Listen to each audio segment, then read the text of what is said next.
Műszaki tartalom.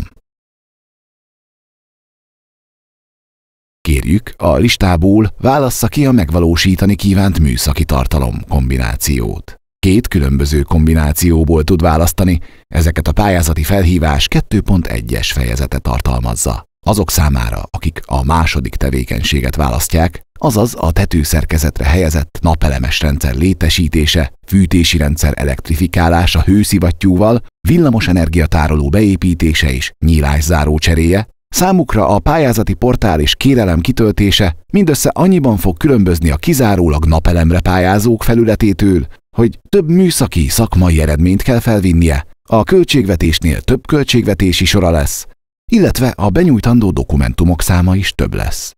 A kiválasztás után kattintson a mentés és tovább a kitöltőre gombra. Ezt követően a pályázati portál átirányítja önt a támogatási kérelem alapadatok kitöltő felületére.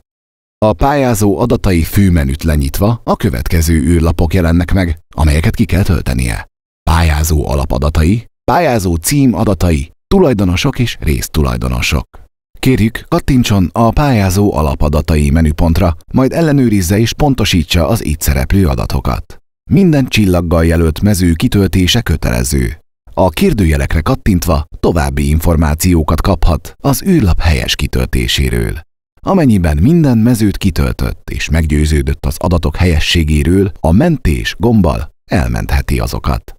A hiányzó adatokra figyelmeztető jelzés a még kitöltésre váró űrlapokra vonatkozik. Kérjük, folytassa a kitöltést, a hiba üzenet megszűnik, amint mindhárom adatlapot kitöltötte. A pályázó cím adatai kitöltésénél a súgó segíti a pályázót a kitöltésben.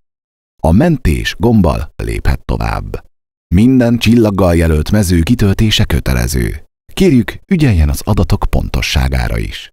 Ha mindezzel végzett, kérjük, kattintson a mentés gombra. A meghatalmazott adatainak módosítása űrlapot csak akkor kell kitölteni, ha a pályázó meghatalmazott által nyújtja be támogatási kérelmét. Az űrlapot a mentés gombbal elmentheti.